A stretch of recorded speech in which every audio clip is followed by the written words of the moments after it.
విజయవాడ అంటేనే కనకదుర్గమ్మ తల్లికి పుట్టినిల్లు. నమ్మిన వారి ఇంట అమ్మవారు కొంగు బంగారంలా నిలబడేది. అక్కడ అమ్మవారు చేసిన మహిమలు ఎన్నో ఉన్నాయి.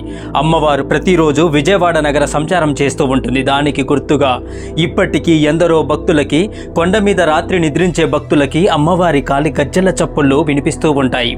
సరిగ్గా 1955 సంవత్సరంలో జరిగిన యథార్థ సంఘటన గురించి మీకు ఈ వీడియోలో చెప్పబోతున్నాను. విజయవాడలో ఢిల్లీ వెంకన్న అనే ఒక రిక్షా కార్మికుడు ఉండేవాడు. ఆయన కనకదుర్గమ్మ తల్లికి మహాభక్తుడు. కాయ కష్టం మీదే బ్రతికేవాడు. అప్పట్లో రోజులు మారాయి అనే సినిమా విడుదలైంది. వెంకన్న రిక్షా కార్మికుడు కాబట్టి సినిమా హాల్ దగ్గరే ఉండేవాడు. ఎవరన్నా వస్తే తన రిక్షా ఎక్కించుకొని వెళ్ళడానికి సిద్ధంగా ఉండేవాడు.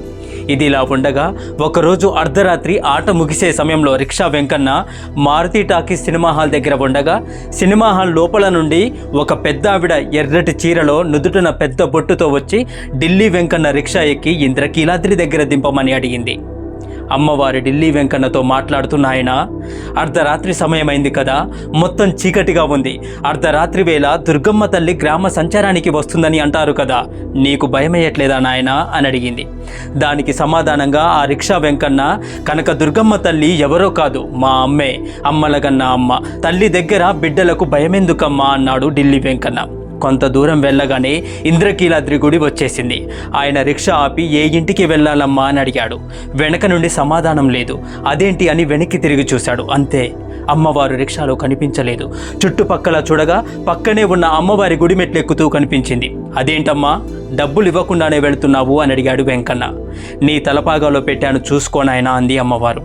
అందులో చూసుకోగానే అమ్మవారి బంగారు గాజు ఒక పక్క, నగదు నోటు మరొక పక్క కనిపించాయి. వెంటనే వెంకన్నకి అర్థమయ్యింది, తన రిక్షా ఎక్కింది ఎవరో కాదు, సాక్షాత్తు అమ్మలగన్న అమ్మ కనకదుర్గమ్మ తల్లి అని తెలుసుకొని ఒక్కసారిగా ఆనందంతో వెర్రి కేకలు వేయడం మొదలుపెట్టాడు. చుట్టుపక్కల ఉన్న వాళ్ళందరూ పరుగున వచ్చి ఏమైంది అని వెంకన్నను అడగగా వారికి జరిగిందంతా చెప్తే బ్రాహ్మణ వీధిలో ఉన్న అమ్మవారి భక్తులకు వచ్చింది సాక్షాత్తు ఆ కనకదుర్గమ్మ తల్లి అని తెలుసుకున్నారు. ఇలా ఎన్నో సంఘటనలు, ఎన్నో అద్భుతాలు నేటికి జరుగుతున్నాయి.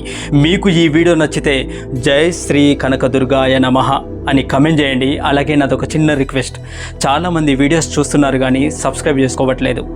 మీ అందరినీ నేను ఒకటి వేడుకుంటున్నాను, అదేంటంటే ప్లీజ్ డూ సబ్స్క్రైబ్.